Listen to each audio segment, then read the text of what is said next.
श्याम और रीमा शौहर बीवी थे। दोनों अपने बच्चों के साथ मनाली में रहते थे। दिन में श्याम और रीमा मैगी बेचते और शाम होते ही दोनों मोमोज बेचना शुरू करते थे। उन दोनों का कारोबार बहुत चलने लगा। जो लोग मनाली घूमने जाते वो जरूर उनके यहाँ मोमोज खाने के लिए जाते थे। लोगों को बहुत पसंद आता था। लोग शाम के मोमोज के मुरीद हो गए थे।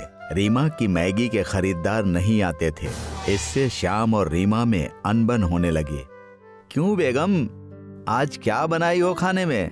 तुम्हारे हाथ की मैगी खाए तो बहुत दिन हो गए हैं। हाँ जी, ठीक कहते हैं आप। बना लीजिए मेरा मजाक, मैं तो हूँ ही इसी लायक। बाहर लोगों को मेरी मैगी पसंद नहीं आ रही और ऊपर से आप भी शुरू हो गए। रीमा गुस्से से किचन में चली जाती है।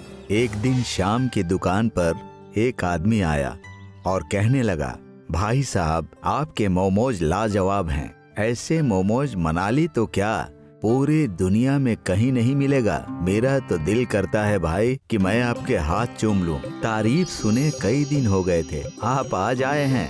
ये सारी चीजें सुन सुनकर थक गया हूं मैं। कुछ लेना है तो बोलिए, बस ख्याल रखिएगा आपकी सफलता इंतहा पार न कर ले। सफल हूँ इसीलिए मुझे गुरूर है। वो आदमी इतना कहकर वहाँ से चला जाता है। शाम की सफलता को देखकर कई और लोगों ने वहाँ पर मोमोज की गाड़ी लगा दी। लगता है हमारे धंधे को किसी की नजर लग गई है। मैंने आपको कहा था ना, ज्यादा हवाबाजी मत कीजिए। अब देखिए, हमारा व्यापार देखते ही बाकी लोगों ने भी मोमोज का ठेला खोल लिया है। तुम इसकी फिक्र मत करो। लोग कारोबार नहीं, रवैया देखकर खरीदारी करते हैं और वही लोग व्यापार और व्यवहार करके हमसे आगे निकल जाएंगे और हम कुछ नहीं कर पाएंगे। कोई न कोई तरकीब हमें निकालनी होगी, वरना तुम्हारी बातें सच साबित होंगी। श्याम रीमा की बातों को अनदेखा कर देता है। कुछ दिनों के अंदर ही उनका कारोबार ठप हो जाता है। श्याम इस बात से फिक्रमंद हो जाता है। एक दिन श्याम बाजार से अपने कारोबार के सामान ला रहा था, तभी उसका एक्सीडेंट हो जाता है और उसे चोट लग जाती है। जख्म गहरे होने की वजह से डॉक्टर ने कहा कि श्याम को 3 महीने तक आराम करना होगा। आपको इनका ज्यादा ख्याल रखना होगा। इनसे कहिए कि ये पहले जैसा काम ना करें, आराम करें। श्याम काम नहीं कर पाने की वजह से मायूस हो जाता है और घर की तकलीफ देखकर रीमा से कहता है, ये कैसा वक्त आ गया है हमारी जिंदगी में, मैं तुम्हारी मदद नहीं कर सकता। तुम अकेले ये सब कैसे कर पाओगी? इस वक्त मैं तुम्हारी कोई मदद नहीं कर पा रहा हूँ, इसलिए बहुत शर्मिंदा हूँ। आप घर की चिंता मत कीजिए। मैंने बच्चों को छुट्टी मनाने के लिए मायके भेज दिया है। कुछ दिन मैं आपका ख्याल रखकर घर चला लूंगी। काश मैं तुम्हारी मदद कर पाता। रीमा ने अपना कारोबार फिर से शुरू कर दिया। श्याम की मदद ना मिलने की वजह से वो सिर्फ मैगी ही बनाकर बेच पाती थी, पर कारोबार ठीक ठाक हो रहा था। एक दिन सुबह रीमा ने अपनी दुकान खोली ही थी कि वहाँ पर एक गरीब बुढ़ा भीख मांगते हुए रीमा की दुकान पर आ गया। गरीब बुढ़ा रीमा को दुकान पर देखकर श्याम को ढूंढने लगता है। बेटी, यहाँ पर एक बेहतरीन मोमोज वाला नौजवान रहा करता था, वो कहाँ चला गया? बड़े दिन हो गए उसने मुझे मोमोज नहीं खिलाए। जी, वो हमारे शौहर हैं। उनका कुछ दिन पहले एक्सीडेंट हो गया, इसीलिए हम लोग सिर्फ मैगी ही बेचते हैं। मैं आपको मैगी खिला देती हूँ, आप इसे खा लीजिए। रीमा ने उस गरीब बुढ़े को मैगी दे दिया। मैगी खाते ही बुढ़े ने कहा, लाजवाब, ऐसा लजीज मैगी मैंने आज तक नहीं खाया। तुम दोनों मियाँ बीवी के हाथों में जादू है। भगवान तुम्हारा भला करे बेटा। गरीब बुढ़े की बात सुनकर रीमा को अच्छा लगा, मगर उसने मैगी के पैसे मांगे। जी शुक्रिया। अच्छा, अब मैगी के पैसे दीजिए। पैसे? कैसे पैसे? मैंने तो कभी तुम्हारे शौहर को पैसे नहीं दिए। मैं जब भी आता था वो मुझे मुफ्त में मोमोज खिलाता था। सुबह सुबह इन्होंने आकर दिन की शुरुआत ही खराब कर दी। लगता है आज का दिन ही बेकार जाने वाला है। गरीब बुढ़ा वहाँ से जाने ही वाला था, मगर वो रुक गया और बोला, मैं अक्सर तुम्हारे शौहर के हाथ के मोमोज खाकर उसे जादुई ताबीज दिया करता था, जिससे तुम्हारे दुकान की खूब बिक्री होती थी। वही मैं तुम्हें भी देने वाला हूँ। गरीब बुढ़े ने अपनी झोली में से एक ताबीज निकाली। इस ताबीज को तुम अपनी दुकान पर बांध दो और अपना कारोबार देखो। कैसी तावीज? उन्होंने तो मुझे इस बारे में कभी कुछ नहीं बताया। ये लो, और अब से मैगी और मोमो को साथ में मिलाकर बनाना शुरू कर दो।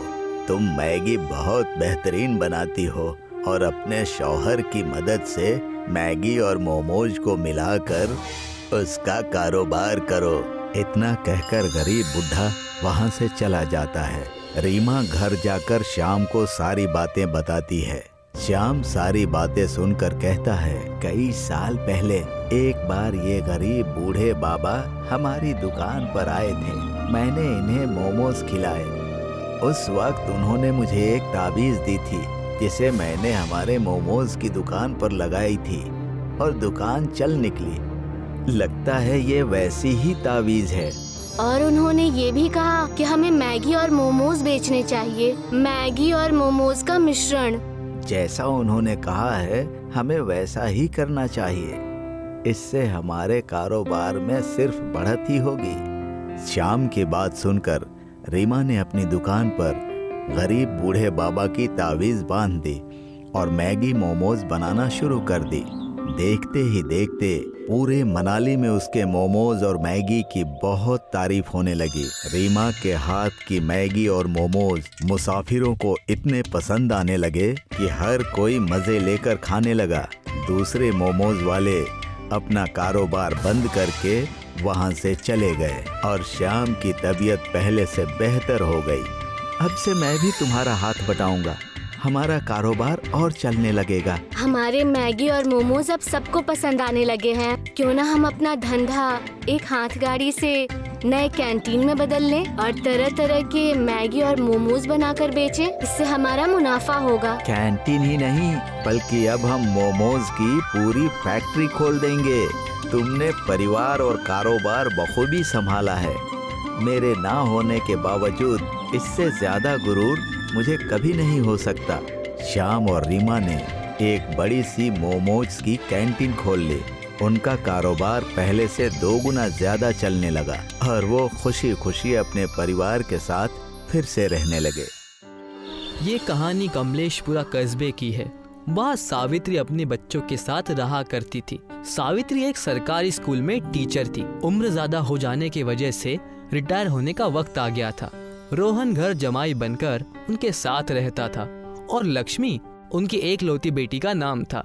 अरे घर जमाई हूँ, इसका मतलब ये नहीं कि घर का सारा काम मैं ही करूँगा। दिन भर बस टीवी देखना, बाहर लफंगों की तरह घूमना, बस यही काम रह गया है तुम्हारा। तुम्हारी अम्मा ने ऐसा भी क्या कर दिया है? आज से तो वो भी घर पर ही बोझ बनकर बैठ जाएंगी। उतने में उन दोनों की नजर दरवाजे पर खड़ी माँ पर जाती है, जिसे देखकर लक्ष्मी उनके पास जाती है और कहती है, माँ आप आ गई? आपने कुछ कहा क्यों नहीं? मैं कुछ दिन मायके जाने के लिए सोच रही हूँ। दामाद जी से कहना मुझे वहाँ छोड़ आए। मायके नहीं, हमने आपके लिए वृद्धाश्रम देखा है। आप वहाँ जाकर रहिए। हर हफ्ते हम वहाँ आपसे मिलने आ जाया करेंगे। ये सही मौका नहीं है इन सब बातों का। नहीं माँ जी, हमने अभी कुछ सोचा नहीं है। बात ये है कि आपकी उम्र हो चुकी है और मेरी और रोहन की पूरी जिंदगी बची हुई है। सारी उम्र खटकर मेहनत करके तुझे बड़ा किया बेटी, और उसका तुम मुझे ये सिला दे रही हो। ठीक है, अच्छा कर रही हो। जब तुमने सोच ही लिया है तो मैं बिल्कुल वैसा ही करूँगी। मैं सुबह होते ही वहाँ चली जाऊँगी। लक्ष्मी सुबह सुबह अपनी माँ को एक पुराने और बहुत ही छोटे वृद्धाश्रम में लेकर चली जाती है। मैं यहाँ रहूँगी बेटा। कम से कम बेटा मेरे पेंशन की तो लाज रख ली होती। ये आश्रम आपके पेंशन से आधे दाम का है। आपको तो पता है कि रोहन कुछ काम नहीं करते, तो आपकी ही पेंशन से हमारा ही गुजारा होगा और आपका भी। चलिए, तो बेहतर यही होगा कि हम और आप ऐसे ही रहें। लक्ष्मी अपनी माँ को एक छोटे से वृद्धाश्रम में छोड़कर चली जाती है, जहाँ पर पहले से ही कुछ बूढ़े रह रहे होते हैं। आओ बहन आओ, बैठो। तुम्हें भी घर से निकाला गया या तुम्हारे बच्चे नहीं हैं? जी मुझे किसी ने निकाला नहीं। मेरी एक लड़की है जो अपने पति के साथ मेरे घर में रह रही है, इसलिए उन्होंने मुझे इस वृद्धाश्रम में भेज दिया। तुम्हारा दुख तो फिर भी साफ है। एक मैं हूँ। मेरा बच्चा मुझे यहाँ छोड़कर विदेश चला गया। वो 1 महीने में लौटने वाला था, लेकिन अब 5 साल हो गए। अभी तक मैं उसके विदेश से आने का इंतजार ही कर रही हूँ। कोई बात नहीं बहन, सब ठीक हो जाएगा, तुम फिक्र मत करो। उतने में वहाँ रामलाल अपने हाथों से बनाए हुए मोमोज लेकर पहुँचता है। जी ये लीजिए, आसाम के जादूगर के बनाए हुए मोमोज। इनके हाथों में तो जादू है, चाहे कितने मोमोज बनवा लो, ये लाजवाब मोमोज ही बनाते हैं। उनमें से कुछ मोमोज सावित्री ने खाए और कहने लगी, मोमोज तो वाकई बहुत अच्छे हैं, मुझे भी आप सिखा दीजिए ना। जरूर। इस वृद्धाश्रम में बनाने के लिए कुछ है भी क्या? उम्र के साथ साथ मेरी आंखें भी कमजोर होते जा रही है। मुझे भी मेरे बच्चों ने घर से बेघर कर दिया था। बड़े खुश नसीब होंगे वो माँ बाप जिनके बच्चे उनके साथ रहते हैं। खैर दूसरी बातें करते हैं। ऐसे ही कुछ दिन वहीं पर सावित्री के बीत जाते हैं। सावित्री उस वृद्धाश्रम में हंसी खुशी अपना वक्त बिताना सीख जाती है। एक दिन गर्मी के वक्त तपती धूप में आश्रम के बाहर एक ब्राह्मण आकर खड़े हो जाते हैं। उन्हें बहुत प्यास लगी होती है। कोई है? प्यास से मेरा गला सूखा जा रहा है। अगर मुझे पानी ना मिले तो मेरी जान भी जा सकती है। उस ब्राह्मण की चीख सुनकर रामलाल और सावित्री वहां जाते हैं। लगता है इन्हें चक्कर आ रहा है। रामलाल जी, हमारे पास मटके का ठंडा पानी है, उसे ले आइए। और हाँ, कुछ बिस्किट भी ले आइएगा। जी अभी आया। रामलाल जाकर बिस्किट और पानी लेकर आते हैं। सावित्री उस ब्राह्मण को अपने हाथों से पानी पिलाती है। तब उनके जान में जान आती है। शुक्रिया तुम्हारा बेटी, अगर तुम ना होती तो मेरी तकलीफें ज्यादा बढ़ जाती। आप इतनी तपती गर्मी में कहाँ से आ रहे हैं? आखिर मसला क्या है? जंगल के रास्ते आने से मुझ पर एक जंगली जानवर ने झपटा मार दिया, इसीलिए मेरी ये हालत हो गई। आप चाहे तो इस वृद्धाश्रम में कुछ दिन ठहर सकते हैं। सन्यासी कभी किसी जगह नहीं रुकते। मुझे चलना चाहिए, लेकिन इस मदद के बदले मैं तुम्हें दुआ देता हूँ। जिस भी चीज को इस आश्रम में सबसे ज्यादा पसंद किया जाता है, उसका इस आंगन में पेड़ लग जाएगा, जिसको खाकर तुम सबको कीमती ताकतें मिल जाएंगी, असीम ताकतें, जिससे तुम और भी नेक काम कर सकोगे। इतना कहकर ब्राह्मण जी वहाँ से चले गए और रामलाल और सावित्री आश्रम के अंदर जा ही रहे थे कि उन्हें रूपमती ने आवाज लगाई और कहने लगी, अरे ये देखो, ये क्या चमत्कार हो गया। हे मालिक, ये कैसी लीला है।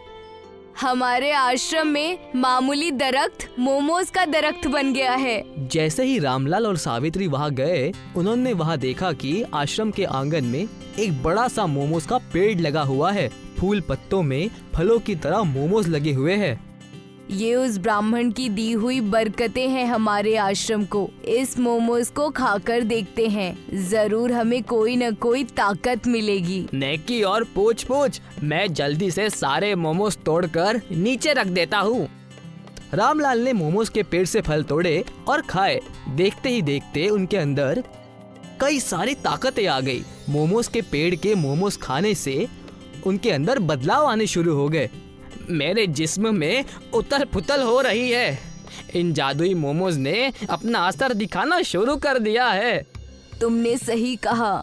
जैसे ही सावित्री ने इतना कहा, वो हवा में उड़ने लगी, जिसे देखकर रामलाल और रूपमती हैरान हो गए। ये क्या? ये कैसे हो गया? मुझे तो अब तक कुछ नहीं हुआ। जैसे ही रूपमती ने इतना कहा और अपने हाथ फैलाए, रूपमती के हाथों के सामने पैसे आ गए। देखा, हाथ फैलाने से तुम्हें पैसे मिलेंगी। ये ताकत बहुत अनोखी है। हम इससे सारी कीमती चीजें ठीक कर सकते हैं। लेकिन आपके पास किस चीज की शक्ति है? जैसे ही रामलाल ने हाथ फैलाया, वहाँ ढेर सारे पकवान बनकर तैयार हो गए। बड़े दिनों से हमने अच्छे पकवान नहीं खाए थे। उन्हें उनके ताकतों का अंदाजा हुआ ही था कि वहाँ सरकार की तरफ से एक बड़ा अफसर वहाँ पर आए और कहने लगे, इस आश्रम को हमें बंद करना होगा। इसे तोड़कर हम एक शानदार होटल बनाने जा रहे हैं। हाँ, सही कहा। तुम बुड्ढा बुड्ढी का यहाँ क्या काम? खामखा हमारा वक्त और ताकत बर्बाद मत करो और इसे खाली कर दो। जैसे ही सावित्री ने उन्हें इतना कहते हुए सुना, सावित्री ने अपने हाथों से उन्हें पकड़ लिया। उस ब्राह्मण की दी हुई ताकत की मदद से उन्हें हवा में लेकर उड़ने लगी, जिससे वो दोनों डर गए। बचाओ बचाओ, ये चुड़ैल है, बचाओ बचाओ। अरे मुझे कोई आश्रम नहीं चाहिए, मैं अपने घर के बाहर सोऊंगा। छोड़ दो मुझे, छोड़ दो। ऊंचाई से बहुत डर लगता है मुझे, छोड़ दो, मुझ पर रहम करो, छोड़ दो मुझे। उनके कई बार गिड़गिड़ाने के बाद उन्हें नीचे लाया गया और सावित्री ने उन्हें जमीन पर छोड़ दिया। ए मेरे मालिक, ये क्या हाल बना दिया, भागो। खानदान ने घर से निकाला, अब तुम भी आ गए हमें निकालने। मैं ऐसा नहीं होने दूंगी। हर एक जगह हम ऐसा ही इंसाफ लोगों तक पहुंचाएंगे और लोगों की सेवा करेंगे, और साथ ही साथ हम बहुत सारे वृद्धाश्रम भी खोलेंगे। ऐसे ही तीनों ने मिलकर सबकी मदद की। रूपमती हर उन गरीबों की मदद करती जिनके पास कपड़े लेने के लिए पैसे ना होते। रामलाल ने अपने ताकतों से लोगों को अच्छे अच्छे लजीजदार पकवान खिलाए और सावित्री ने अपने साथ उस आश्रम में कई सारे बेसहारा लोगों को शामिल कर लिया और हंसी खुशी वही रहने लगी। उत्तराखंड के एक गांव में कमलेश अपनी बेगम और बच्ची के साथ रहता था। कमलेश दिन की दिहाड़ी करके अपने खानदान का पालन पोषण किया करता था। उसकी एक बेटी थी डॉली, जो हाई स्कूल में तालीम ले रही थी। डॉली के बोर्ड्स एग्जाम सर पर थे, इसीलिए कमलेश दिन रात मेहनत करके डॉली के मदरसे और ट्यूशन की फीस भरा करता। लेकिन डॉली का तालीम पर बिल्कुल भी ध्यान नहीं था। वो दिन भर मोबाइल में गेम्स खेला करती या फिर अपने दोस्तों से ऑनलाइन बातें किया करती। पूरा दिन उसका मोबाइल पर ही निकल जाता था। उसे किताब को हाथ लगाए महीने निकल चुके थे। दिन भर मोबाइल से खेलती हो, कभी तो किताब देखो। तुम्हारी अम्मा और मैं दिन भर मेहनत करके तुम्हें तालीम दिला रहे हैं और तुम हो कि दिन रात बस इस मोबाइल से खेलती हो। नतीजा अगर बेकार आया तो तुम्हारी और तुम्हारे इस मोबाइल की खैर नहीं। ओफो, अब्बू आप भी ना सुबह सुबह शुरू हो जाते हैं। आज आपको काम के लिए देर नहीं हो रही क्या? डॉली और कमलेश की अनबन शुरू हो जाती है और तभी उनके घर उनका लैंडलॉर्ड यानी मकान का मालिक आ जाता है। अरे जनाब कमलेश, तुमने पिछले 3 महीने का किराया क्यों नहीं दिया? कब तक किराया दोगे भाई? इस महीने के आखिर तक 3 महीने का किराया और 15,000 डिपॉजिट लाकर दे दो, वरना घर खाली करके चले जाओ। देखिए जनाब, मैं इतने पैसे कहाँ से ले आऊँगा? मैं आपको 3 महीने का किराया जरूर दे दूंगा, मगर 15,000 डिपॉजिट कहाँ से भरूंगा? ये सब मुझे नहीं पता। मुझे अच्छा किराएदार मिल गया है जो किराया और डिपॉजिट दोनों ज्यादा देगा। इतना कहकर मकान मालिक वहाँ से चला गया। कमलेश और उसका खानदान उदास होकर सोचने लगे, अब हम क्या करेंगे डॉली के अब्बू?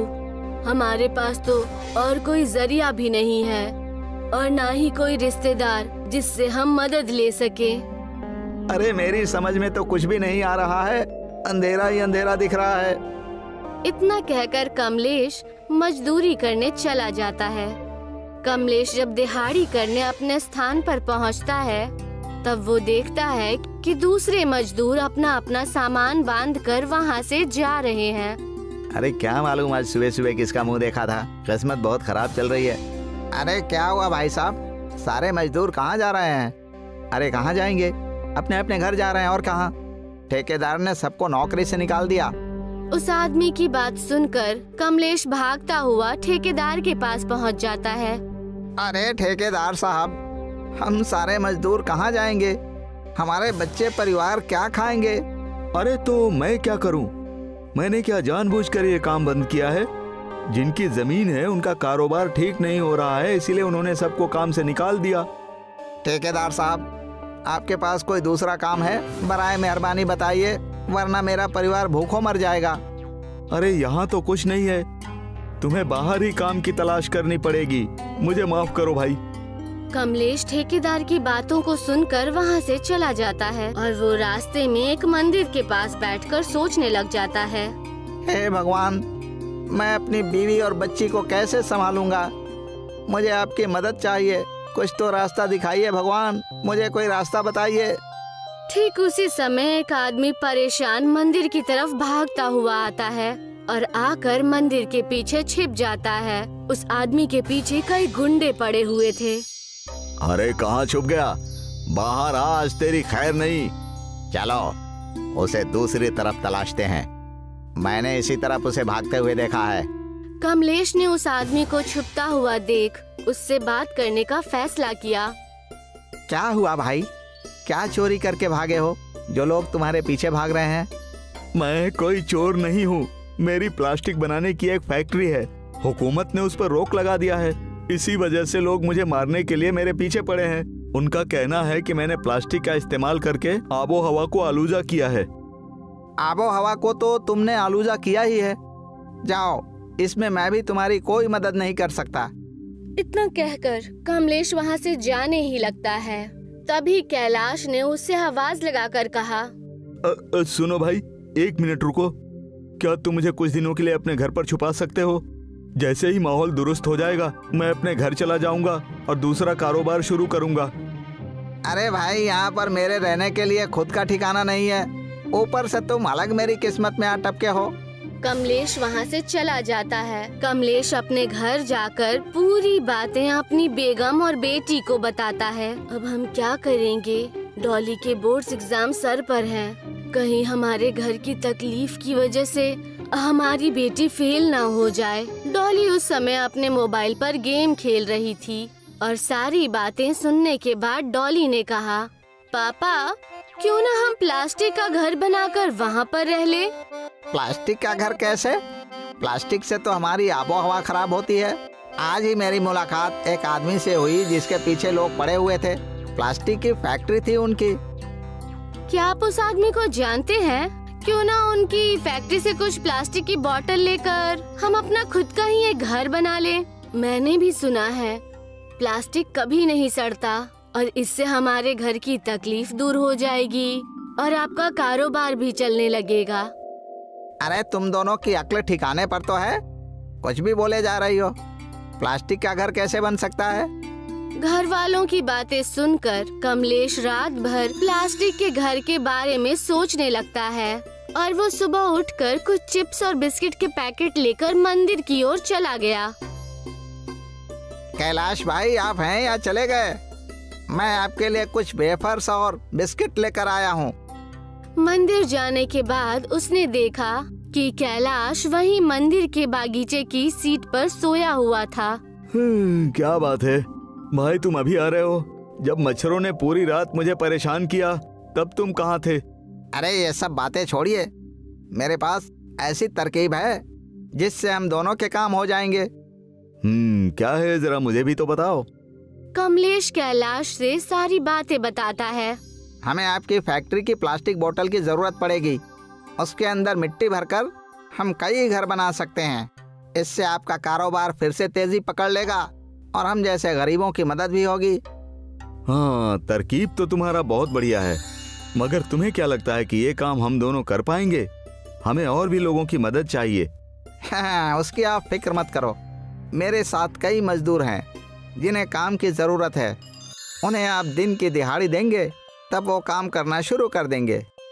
कमलेश जाकर ये सारी बात अपने साथी मजदूरों को बता देता है और सारे ही मजदूर अपना अपना प्लास्टिक का घर बनाने को तैयार हो जाते हैं।